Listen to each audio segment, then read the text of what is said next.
बिस्मिल्लाहिर्रहमानिर्रहीम। अस्सलाम वालेकुम नाज़रीन, आप यूट्यूब चैनल देख रहे हैं। मैं इमरान खान हूँ। नताइज आने के बाद या इंतखाबात होने के बाद, क्योंकि नताइज तो अभी तक मुकम्मल नहीं हुए, अब तक की जो सूरत हाल है उसमें पाकिस्तान तहरीक इंसाफ जो ऑफिशियली इलेक्शन कमीशन रिजल्ट दे रहा है, धांधली शुदा रिजल्ट, उसमें पाकिस्तान तहरीक इंसाफ सेंचुरी मुकम्मल कर चुकी है। 100 सीटें उन्होंने जीत ली हैं जिस वक्त मैं रिकॉर्डिंग कर रहा हूँ। MQM को 17 सीटें जितवा दी गई हैं, हालांकि ये उम्मीद नहीं थी। जमीयत उलमा इस्लाम अभी तक 2 सीटें जीती है। खैबर पख्तूनख्वा में फजलुर रहमान साहब और उनका पूरा का पूरा खानदान जो है वो तबाह बर्बाद हो गया इलेक्शन के अंदर। वो, उनके बेटे, उनके रिश्तेदार, उनके भाई, सब के सब सफा चट हो गए। सबको पाकिस्तान तहरीक इंसाफ के ऐसे उम्मीदवारों ने जिन्हें कोई जानता भी नहीं, उन्होंने शिकस्त दी है। इस पूरे खानदान को इबरतनाक शिकस्त दी है। यही वजह है कि फजलुर रहमान साहब गुज़िश्ता लंबे अरसे से इलेक्शन से भाग रहे थे। कभी वो कहते थे कि जो हुकूमत है PDM की उसका 1 साल तक उसको बढ़ा दिया जाए, कभी वो कहते थे निगरान हुकूमत का दौरानिया लंबा कर दिया जाए, कभी वो कहते थे कि कुछ और बना दिया जाए। फजलुर रहमान साहब ने हर हीला बहाना इस्तेमाल किया, तमाम कोशिशें की फजलुर रहमान साहब ने कि कुछ भी करके इंतखाबात ना हो। अब समझ आ रही है कि वो इंतखाबात से क्यों भाग रहे थे। PMLN पिछली मरतबा इनकी नशस्तें 84 थी, अभी तक PMLN जो है वो सिर्फ 73 नशस्तें जीत सकी है।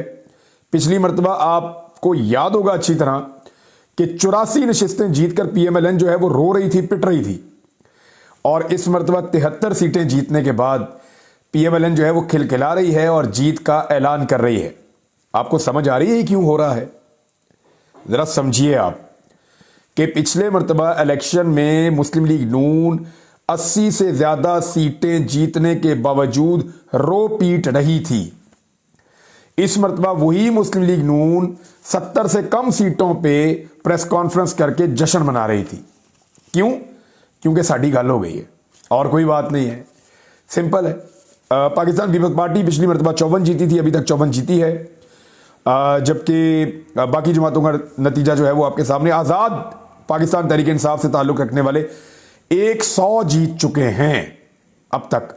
तो ये जी एक बहुत बड़ा इलेक्शन था, लेकिन इसके अंदर धांधली बहुत बड़े पैमाने पर हुई है, उससे भी बड़े पैमाने पर हुई है। इमरान खान साहब ने जेल से कुछ अनाउंसमेंट्स किए हैं, वो मैं आपके साथ शेयर कर देता हूं, क्योंकि बाकायदा पहली तफसीली मुलाकात हुई इमरान खान साहब के साथ उनकी पार्टी के लोगों की, और बैरिस्टर उमैर नियाजी गए उनसे मिलने के लिए, सलमान सफदर गए उन्हें मिलने के लिए, और उन्होंने बाहर आके इमरान खान साहब का पैगाम पूरी कौम को सुनाया। इमरान खान ने कहा है कि वफाक में, पंजाब में और खैबर पख्तूनख्वा में पाकिस्तान तहरीक इंसाफ हुकूमत बनाएगी। अपने वकला के जरिए पैगाम दिया कि हम हुकूमत बनाएंगे, कौम के साथ जो हो रहा है इससे ज्यादा नहीं होना चाहिए। जिन हलकों में नताइज तब्दील किए गए, इनके उम्मीदवार कल निकलें और पुरअमन एहतजाज करें। इमरान खान से जेल में उनके वकला उमैर नियाजी, एडवोकेट और बैरिस्टर सलमान सफदर ने मुलाकात की। मुलाकात के बाद उन्होंने मीडिया को बताया कि इमरान खान ने क्या क्या बातें की हैं। उन्होंने कौम को इलेक्शन नताइज पर मुबारकबाद दी है और कहा है कि कौम नजरिए और जमहूरियत के साथ खड़ी है। जिस तरह लोगों ने वोट कास्ट किया, ये 1970 से ज्यादा लोग बाहर आए हैं। लोग तो बहुत आए हैं, लेकिन परसेंटेज उतनी नहीं बन रही। यानी मुझे तो ऐसा लग रहा था कि 60% के करीब लोग शायद निकल आए वोट डालने के लिए, और मैंने पिछले किसी इलेक्शन में इतने बड़े पैमाने पर लोगों को बाहर निकलते हुए नहीं देखा। लेकिन हैरत की बात यह है कि टर्नआउट जो है वो इलेक्शन कमीशन कम बता रहा है। इमरान खान ने मुल्क के सबसे बड़े इदारे से अपील की है, ये उन्होंने आके बाहर बताया, सबसे बड़ा इदारा कह के, कि कौम के साथ जो हो रहा है इससे ज्यादा नहीं होना चाहिए। जिन हलकों में नताइज तब्दील किए गए, इनके उम्मीदवार कल निकलें और पुरअमन एहतजाज करें, क्योंकि जमहूरी अमल में वोट की इज्जत है। वोट चोरी हो गया तो एहतजाज करेंगे। हमारी मईशत जमीन बोस हो चुकी है। सियासी अदम इस्तेकाम नहीं होना चाहिए। पाकिस्तान को बंद गली में ना लेकर जाएं। प्री पोल धांधली और इदारों को इस्तेमाल किया गया। इदारे इस वक्त कमजोर हो चुके हैं। नवाज शरीफ ने हमेशा मुल्क को बैंकरप्ट किया, दिवालिया किया। ये जो मिक्स अचार पकाया जा रहा है, इसके साथ हुकूमत ना बनाने दें। 50 सीटों वाला कैसे फतह का ऐलान कर सकता है? PTI के मैंडेट का एहतराम किया जाए। और फिर सलमान सफदर का कहना था कि 190 मिलियन पाउंड स्कैंडल में कानूनी टीम को अंदर जाने नहीं दिया गया। नैब, अदालती अमला, तफ्तीशी टीम और प्रोसिक्यूटर्स जेल के अंदर गए, लेकिन इमरान खान के वकला को अंदर जाने नहीं दिया। बुशरा बीबी को अदालत में पेश नहीं किया गया। जेल में तमाम सहूलियात के बावजूद बुशरा बीबी को बनी गाला में रखा गया है। 3 घंटे वकला खड़े रहे, दरखास्त के बावजूद टीम अंदर नहीं जा सकी। उन्होंने कहा इमरान खान साहब बिल्कुल फ्रेश थे, वो जानते थे कि बाहर क्या हुआ। इलेक्शन के हवाले से बड़ी तफसीली हदायत उन्होंने दी, बल्कि इमरान खान साहब ने डॉन अखबार का हवाला भी दिया कि उसके अंदर देखें आर्टिकल कैसे लिखा हुआ है और किस तरह जई तई फिर गई है PMLN की और इनकी धांधली की। उसके बाद इमरान खान साहब ने कहा कि 16 महीनों से उनके ऊपर केस चल रहे हैं और वो ट्रायल का सामना कर रहे हैं, 7 माह हो चुके हैं। एक दिन भी इमरान खान ने ये नहीं पूछा अपने वकला से कि मैं बाहर कब आऊँगा। अच्छा, ये वकला ने आज बहुत बड़ी बात बताई है कि इमरान खान ने अपने वकला से एक दफ़ा भी नहीं पूछा कि मैं बाहर कब आऊँगा, क्योंकि इमरान खान जानता है कि वो बाहर कब आएगा और इमरान खान ने जब आना होगा तभी वो बाहर आएगा। दिखाई दे रहा है, यानी वो आदमी इस पोजीशन में है कि अब ये सीटें जब उनको वापस मिलेगी तो वो हुकूमत बनाने की पोजीशन में आ जाएंगे, और जब वो हुकूमत बनाने की पोजीशन में आ जाएंगे तो फैसले फिर उनके हाथ में आ जाएंगे। बहरहाल देखते हैं कि हुकूमत बनाने दी जाती है या ज़बरदस्ती से ज़ोर से नवाज शरीफ को ही मुसल्लत करने का फैसला हो चुका है कि मियाँ नवाज शरीफ ही इस कौम का मुस्तकबिल हैं, या इनके ऊपर उनको मुसल्लत किया जाएगा, देखते हैं। अच्छा, फिर ये बताया वकील ने कि इमरान खान साहब को अब ऐसे दिन आ चुके हैं कि अवाम के अंदर आना चाहिए। तमाम मुकदमात रेत का ढेर साबित होंगे और 3 मुकदमात का दुख हुआ उन्हें। इमरान खान साहब को एक जो जिले शाह का केस उनके ऊपर बना, दूसरा जो उनके ऊपर करप्शन का इल्ज़ाम लगा, और तीसरा जो इद्दत में निकाह का केस है। ये मुकदमात चलाना ज़ाती मामलात हैं, इनको अदालत में नहीं लाना चाहिए था। इमरान खान साहब को इन मुकदमात के ऊपर बहुत दुख है। इमरान खान साहब ने कहा कि मैं अपील करता हूं कि बुशरा बीबी को जेल में मुंतकिल किया जाए। बुशरा बीबी भी ये अपील कर चुकी हैं। अब पाकिस्तान तहरीक इंसाफ का जो उनकी आपस में मीटिंग हुई है और जो उन्होंने तय किया वो ये किया है कि इलेक्शन कमीशन आईनी और कानूनी उनकी जिम्मेदारी है कि वो रात 2 बजे तक नताइज का ऐलान कर देते, और अब अगर वो ऐलान नहीं करते तो फिर पाकिस्तान तहरीक इंसाफ जो है वो एहतजाज के लिए जाएगी, और वो पुरअमन एहतजाज करेगी इलेक्शन कमीशन ऑफ पाकिस्तान के खिलाफ, क्योंकि वो नताइज फराहम करने में नाकाम रहे हैं और दानिस्ता तौर पर कोशिश की गई है कि PTI के जो उम्मीदवार हैं या उनके जो नामजद उम्मीदवार हैं उनको नाकाम बनाया जाए। बैरिस्टर गौर ने कहा कि हमारे अवामी मैंडेट का एहतराम किया जाए और मुकम्मल नताइज का जल्द अज जल्द ऐलान किया जाए। जो अब तक के नताइज आए मैंने आपको बता दिए हैं। फॉर्म 45 के मुताबिक पाकिस्तान तहरीक इंसाफ 179 सीट्स जीत रही है और फॉर्म 47 के मुताबिक 100 सीटें जीत चुकी है। अब ये जो डिफरेंस है ना, मैंने आपको पहले भी बताया था, 45 फॉर्म हर पोलिंग स्टेशन का होता है। हर पोलिंग स्टेशन के ऊपर पाकिस्तान तहरीक इंसाफ जीत रही है और हतमी रिजल्ट जो RO लिख कर दे रहा है वो उसमें जितवा रहा है किसको? PMLN के कैंडिडेट को या किसी और जमात के कैंडिडेट को। तो ये सारे फड्डे के अंदर इस वक्त मामला पड़ा हुआ है और 100 के करीब दरखास्तें, यानी 100 से जायद कहा जा रहा है कि पटिशन्स चली गई हैं मुख्तलिफ अदालतों के अंदर। अब ये मामला अदालतों में जाएंगे। पाकिस्तान तहरीक इंसाफ के जितने भी उम्मीदवार हैं जिन्हें लगता है उनसे सीटें छीनी गई हैं, उनकी जरा फॉर्मेशन में आपको बता देता हूं। 47 तो ऐसे हैं जिनके ऊपर मैंने रिसर्च की है, जिनके पास अपने फॉर्म 45 मौजूद हैं। 47 उनके पास पूरे के पूरे फॉर्म 45 मौजूद हैं और उनको एक ही तरीके से हराया गया है कि फॉर्म 45 के अंदर वो जीत रहे हैं, उनके पास तस्दीक शुदा कागज मौजूद हैं। ये कागज वो अदालत में ले जाना चाहते हैं कि देखें जी हम जीत गए इलेक्शन। अब ये RO ने किस तरह हमें हराया फॉर्म 47 में, उससे बुला के पूछें आप कि तमाम पोलिंग स्टेशन पे हम जीत गए और हल्के का इलेक्शन जो है वो नून लीग जीत गई, ये कैसे हो सकता है? कुछ ROs जो हैं वो डट भी गए। मिसाल के तौर पे एक नाम सामने आ रहा है, लिया के अंदर एक रिटर्निंग ऑफिसर थे शेख खालिद परवेज साहब, DC लिया। इनको कमिश्नर की तरफ से और दीगर जगहों से बहुत दबाव डाला गया, बहुत ज़्यादा दबाव। इन्होंने दबाव में आने से इनकार कर दिया और जो सरगोदा का लिया का जो नतीजा है वो उसी तरह आया जैसे आना चाहिए था। कुछ और ROs हैं वो भी डट गए थे, लेकिन ज़्यादातर जो है वो ब्यूरोक्रेट कंप्रोमाइज़ हो गए हैं। इसके ऊपर सलमान अकरम राजा साहब ने एक ट्वीट भी किया, वो मैं आपको बताता हूँ। लेकिन कुछ सीटें मैं आपको बता दूँ, जो बड़ी सीटें हैं लाहौर में जिनके ऊपर वापस नताइज तब्दील हो जाएंगे, जिनके कभी इम्कानात हैं। एक तो अलीम खान की सीट है। अलीम खान बहुत मायूस हो गए थे, भुट्टर साहब वहीं पे बैठे हुए और वो कह रहे हैं मैं तो नतीजा लेकर उठूंगा, और उन्होंने अदालतों में भी चैलेंज कर दिया है हर जगह के ऊपर। दूसरा नवाज शरीफ साहब, यास्मीन राशिद साहबा, इस हल्के में बहुत सारी बेकायदगियाँ और बेज़ाब्तगियाँ हैं। 2 मरतबा तो इसका फॉर्म 47 मुबैना तौर पर जारी किया गया है और इसके अलावा इसके सूबाई असम्बली के हल्कों में और कौमी असम्बली के हल्कों में वोटों की तादाद का भी फ़र्क है। ये बहुत अजीब किस्म का रिजल्ट है, नवाज शरीफ साहब के लिए बहुत मुश्किल है। मरियम नवाज ख़ास तौर पे अपनी एक कौमी असम्बली की सीट पे भी चैलेंज है इनको, लेकिन सूबाई असम्बली में महर शराफत अली ने पूरे सबूत इकट्ठे किए हैं। वो वज़ीर आला बनने का ख्वाब कहता है मैं पूरा नहीं होने दूंगा। सैफ अल मलूक खोखर, इन्होंने जो है वो इलेक्शन लड़ा था NA 126 से। वहाँ तौकीर अब्बास खोखर साहब हैं, मलक करामत खोखर के बेटे हैं। उन्होंने जो वोट लिए मैं आपको बता रहा हूँ उसके मुताबिक, फॉर्म 45 के मुताबिक वो 81,000 से ज़्यादा हैं, जबकि सैफ अल मलूक खोखर के फॉर्म 45 के मुताबिक 45,000 से कुछ ज़्यादा वोट हैं। तो ये इतना बड़ा मार्जिन कवर करके सैफ अल मलूक खोखर को जितवा दिया गया। ये भी चैलेंज हो गया हल्का ज़हीर अब्बास खोखर और अताउल्लाह तारड़। अताउल्लाह तारड़ कहीं भी मौजूद नहीं थे मुकाबले में, तीसरे नंबर पे थे। पहले बिलावल थे, फिर ज़हीर अब्बास खोखर थे, फिर बिलावल नीचे निकल गए, ज़हीर अब्बास खोखर ऊपर आ गए और फिर अचानक अताउल्लाह तारड़ इलेक्शन जीत गए। ये NA 127 ये भी चैलेंज हो जाएगा। ओन चौधरी वाला हल्का ऑलरेडी चैलेंज हो चुका है, इलेक्शन कमीशन को रोक दिया गया है। अब ये और इसके अलावा इस्लामाबाद के 3 हल्के वो भी हैं, चकवाल के 2 हल्के जिसमें अयाज अमीर साहब का हल्का भी मौजूद है। यानी बहुत सारे हल्के ऐसे हैं जहां पे 47 हल्के कौमी असम्बली के 47 हल्के जहां पे बेहतरीन सबूत मौजूद हैं और ये चैलेंज हो जाएंगे और ये वापस पाकिस्तान तहरीक इंसाफ के पास आएंगे। अब डिपेंड करता है कि कौन सा केस कौन से जज के पास जाता है। अगर तो केसेस जाते हैं मिसाल के तौर पे ऐसे जजेस के पास जो कंप्रोमाइज़ हो जाते हैं तो फिर तो वो सीट ज़ाया हो जाएगी पाकिस्तान तहरीक इंसाफ की। लेकिन अगर वो केस चले जाते हैं ऐसे जजेस के पास जो जजेस इंसाफ देना चाहते हैं तो पाकिस्तान तहरीक इंसाफ अपनी सीट लेकर अदालत से निकलेंगे।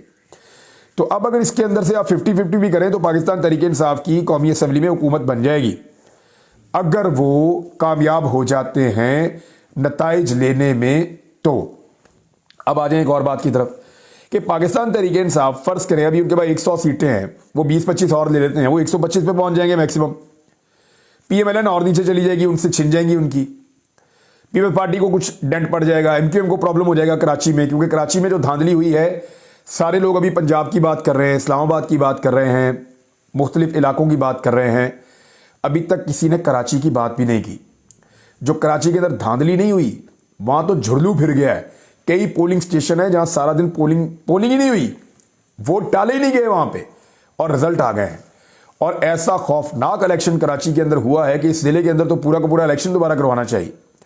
लेकिन अगर इलेक्शन दोबारा नहीं भी करवाते तो अदालतों को इंसाफ देना चाहिए, वहां से पाकिस्तान तहरीक इंसाफ की अच्छी सीटें निकल सकती हैं। अभी भी फॉर्म 45 के मुताबिक कुछ हल्के ऐसे हैं वहां पे उम्मीदवारों ने अच्छा बंदोबस्त किया था। MQM को इस मरतबा, यानी पिछली मरतबा तो MQM में थोड़ा बहुत दमखम बाकी था, अभी तो बिल्कुल ही तबाह हो गई है। उसको 7 नशिस्तों से बढ़ाकर 17 नशिस्तों तक पहुंचा दिया गया है MQM को। तो ये MQM के साथ नेकी की गई है। बहरहाल इलेक्शन कमीशन बहुत बड़ी बड़ी गलतियां कर रहा है, बहुत बड़ी बड़ी गलतियां। एक तो हिसाब किताब के अंदर बड़ी गलतियां हैं। आज एक दोस्त का फोन आया, उन्होंने मुझे बताया और कोई डाटा भी भेजा है, हम उसको देख रहे हैं, लेकिन मैं आपके साथ कुछ शेयर कर देता हूं। उनके बकौल ये है कि लाहौर में जो कौमी असम्बली के हल्के पे वोटिंग हुई है, सूबाई असम्बली के हल्कों पे उससे 1.5 लाख वोट कम है, 1.5 लाख से भी ज्यादा वो कह रहे थे। यानी जो भी आदमी वोट डालने जाता है, आप सबने वोट डालें तो आपको इलेक्शन कमीशन 2 पेपर देता है, 2 पेपर। एक पेपर आपको ग्रीन कलर का देता है, एक वाइट कलर का देता है। जो सब्ज पेपर है वो कौमी असम्बली के लिए है, जो सफेद पेपर है वो सूबाई असम्बली के लिए है। ये 2 पेपर जब आपको मिलते हैं तो आप दोनों पे वोट डालते हैं। बहुत कम, कोई लाखों में कोई एक आदमी होगा या 2-4 लोग होंगे जो ऐसा करें कि चले हम ज्यादा नहीं डालते, हम एक डाल देते हैं और एक फाड़ के फेंक देते हैं, या एक पे हम डालते ही नहीं। हिसाब किताब में इतनी संगीन गलतियां हो गई हैं ROs को नतीजे बनाते वक्त, क्योंकि कोई सिस्टम, कोई मैकेनिज्म तो था नहीं। लगातार प्रेशर उनके ऊपर आ रहा था कि बस मियां साहब को जिताना है, बस मियां साहब को जिताना है। वो मियां साहब को जिताने के चक्कर में उन्होंने आदादो शुमार का ख्याल नहीं रखा। हल्का बंदियां भी ऐसी अजीब तरीके से की गई हैं कि कई ऐसे कौमी असम्बली के हल्के हैं जिनके नीचे 4-4 सूबाई असम्बली के हल्के लगते हैं। पहले तो बड़ा सिंपल होता था ना, फिर हल्का बंदियां भी इनके मुताबिक की गई थी। अब इस सारी सूरत हाल के बावजूद जो डाटा अभी तक सामने आ रहा है मुबैना तौर पे, उसमें 1.5 लाख वोट का फर्क है कौमी और सूबाई असम्बली के हल्कों में वोट करने वालों में। यानी ऐसा कैसे हो सकता है कि 1.5 लाख बंदे ऐसे निकल जाएं लाहौर में से जो गए और उनको 2 पेपर दिए गए, उन्होंने 1 वोट डाला और 1 वोट नहीं डाला। ये तो कोई भी नहीं ऐसा करेगा, लाइन में लग के कौन ऐसा करेगा? ऐसा हो नहीं सकता। और पूरे लाहौर में हर जगह हो तो ऐसा मुमकिन नहीं है। तो आरओज ने जब रिजल्ट बनाए तो क्योंकि उनके पास कोई कंप्यूटर तो है नहीं या कोई ऐसा सॉफ्टवेयर नहीं है जिसके मुताबिक वो रिजल्टों को तब्दील करें, और जब तब्दील करें तो वो बाकियों को भी मैच कर दें, यानी सूबाई असम्बलियों को भी मैच कर दें, बाकी चीज़ें भी मैच कर दें, कुल वोटों को भी मैच कर दें, मुस्तरदशुदा वोटों को भी प्रॉपर गिन लें। ये जो सारी क्लैरिकल मिस्टेक्स आ रही हैं, न्यूमेरिकल मिस्टेक्स आ रही हैं, नंबरों के अंदर जो फ़र्क आ रहा है, ये बहुत इरिटेट करने वाला है अदालतों के अंदर और इन्वेस्टिगेशंस के अंदर इलेक्शन कमीशन ऑफ पाकिस्तान को और आरओज को। ये जो आरओज हैं, आपको याद होगा कि पाकिस्तान तहरीक इंसाफ ने एतराज़ किया था, लाहौर हाई कोर्ट ने कहा था जी बिल्कुल ठीक है, ये आरओज इलेक्शन नहीं करवा सकते, ब्यूरोक्रेट्स जुडिशल ऑफिसर्स होने चाहिए, अदलिया के आरओज होने चाहिए, वो बेहतर हैं। लेकिन फिर आपको पता है सुप्रीम कोर्ट वही कर रही थी जो पीडीएम चाह रही थी, या जो भी वो चाह रहे थे, इलेक्शन कमीशन के मौक़िफ़ की तायीद हो गई और फिर हुआ ये कि वो वाले आरओज लगाए गए जो नवाज शरीफ को फ़ायदा दे सकते थे। लेकिन फिर भी नवाज शरीफ फ़ायदा उठाने में नाकाम रहे, क्योंकि नालायक आदमी कुछ भी करे वो ठीक तरीके से नहीं कर सकता। जो नताइज बने हैं या बनाए गए हैं उनमें इतनी सारी गलतियां हैं। मिसाल के तौर पे इलेक्शन कमीशन ने जो फॉर्म 45 हैं उन्हें पहले अपलोड कर दिया, उनका जो सिस्टम है उसके ऊपर अपलोड कर दिया, बाद में डिलीट कर दिया। अब ये अपलोडिंग के स्क्रीनशॉट पड़े हुए हैं और अपलोडिंग साबित हो जाएगी सुप्रीम कोर्ट में या अदालत में जाके, और फिर बाद में उसको डिलीट किया, ये बताना पड़ेगा कि डिलीट क्यों किया। यानी इलेक्शन कमीशन अपनी हरकतों से, अपनी बौखलाहट से, खुद ही अपनी घबराहट से परेशान होता चला जा रहा है, सबूत मिटाने के चक्कर में नए सबूत पैदा करता चला जा रहा है। ये बहुत बुरी तरह फंस गए हैं, बहुत बुरी तरह फंस गए हैं। मुख्तलिफ शहरों में अवाम बाहर निकली हुई है और वो अपने वोट के हक पर पड़ने वाले डाके के खिलाफ एहतजाज कर रही है। अभी जो तय किया गया है वो ये है कि नताइज अगर मुकम्मल नहीं आते और सही नतीजे नहीं बताए जाते तो पाकिस्तान तहरीक इंसाफ कल से एहतजाज शुरू करेगी। एक और बड़ा सवाल है, सुप्रीम कोर्ट ऑफ पाकिस्तान ने जिन लोगों के कहने पे या जिन लोगों के एतराज़ पे वापस ले लिया था बल्ले का निशान, वो अकबर एस बाबर एंड पार्टी, वो सारे वो इतने बड़े सियासतदान थे तो उन्होंने इलेक्शन कहाँ से लड़ा है, और अगर लड़ा है तो उनमें से कौन जीता है? वो एक भी इलेक्शन के मैदान में नहीं उतरा। यानी ऐसे टाउट किस्म के लोगों के कहने पे, ऐसे टटपूंजियों के कहने के ऊपर जो है वो पाकिस्तान तहरीक इंसाफ से बल्ले का निशान लेकर एक तारीखी ज़्यादती की गई है। अब पंजाब असम्बली में आ जाएं। पंजाब असम्बली के नताइज अब तक ऐसे हैं कि थोड़ी देर पहले तक मैं देख रहा था तो 137 हैं दोनों के पास, PMLN के पास भी 137 है और आज़ाद भी 137 हैं। अच्छा, ये इसमें एक बड़ी इंटरेस्टिंग सिचुएशन ये है कि 50 से ज़ायद पाकिस्तान तहरीक इंसाफ के आज़ाद उम्मीदवारान अभी तक जा चुके हैं अदालतों में और तकरीबन 30 के करीब मजीद जाने वाले हैं। ये 80 लोग जब अदालतों में जाएंगे तो इनमें से अगर 30 लोग भी इंसाफ लेने में कामयाब हो गए ना, तो कभी भी किसी सूरत में भी PMLN इक्तदार में नहीं रह सकती, बल्कि इंडिपेंडेंट हुकूमत पंजाब में पाकिस्तान तहरीक इंसाफ बना लेगी। वो कैसे, मैं आपको बताता हूं। वो ऐसे कि वहां पे भी फॉर्म 45 पूरे हैं और उसके ऊपर पाकिस्तान तहरीक इंसाफ के उम्मीदवार जीते हुए हैं और फॉर्म 47 में हरा दिया गया है भोंडे तरीके से। अब डिपेंड करता है जुडिशरी के ऊपर। अगर वो यहाँ पे इंसाफ फराहम करते हैं तो पाकिस्तान तहरीक इंसाफ के उम्मीदवार बहुत बड़े पैमाने के ऊपर वो सूबाई असम्बली की नशिस्तें जीतेंगे, और अगर वो 150 तक पहुंच गए तो उनको 50 नशिस्तें मिल जाएंगी मखसूस। तो 200 के फिगर के साथ 186 चाहिए होते हैं, वो तो बिल्कुल इंडिपेंडेंट गवर्नमेंट बना लेंगे। तो अब हुकूमत बनेगी कैसे? क्योंकि पाकिस्तान तहरीक इंसाफ तो अब बतौर पॉलिटिकल पार्टी अपना इंतखाबी निशान खो चुकी है और ये सारे आज़ाद उम्मीदवार हैं। ये वापस एक पार्टी कैसे बनेंगे, ये कैसे इंतखाबात लड़ेंगे, इनको कैसे, किस अंदाज में, इनको कहाँ पे इनको कानून और आइन तहफ़्फ़ुज़ दे रहा है, ये सारी चीज़ें जो टेक्निकल इश्यूज़ हैं ये मैं आपको अगले वीलॉग में बताऊंगा। लेकिन बड़े नाम सुन लीजिए, अमीर मुकाम, रोहेल असगर, जहांगीर तरीन, खुरम दस्तगीर, ख्वाजा साद रफ़ीक, आबिद शेर अली, जावेद लतीफ़ और खोसे लगारी, राजा रियाज, नवाब शेर वसीर, शेर बानो बुखारी, बासित सुल्तान बुखारी और बड़े बड़े नाम ये बुर्ज उलट गए हैं। और जो बाकी बचे हुए हैं वो बहुत जल्द उलटने वाले हैं। रेहाना डार पहुंच गई हैं, उस्मान डार की वालिदा अदालत में, उनके पास सबूत मौजूद हैं। ख्वाजा आसिफ साहब अपनी खैर मना लें। नाज़रीन, इस वीलॉग में यहाँ तक के लिए इतना ही।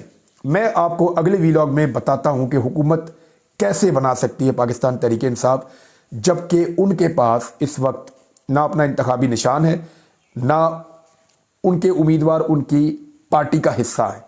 अब तक इतनी, अपना ख्याल रखिएगा, अपने चैनल का भी। अल्लाह हाफ़िज़।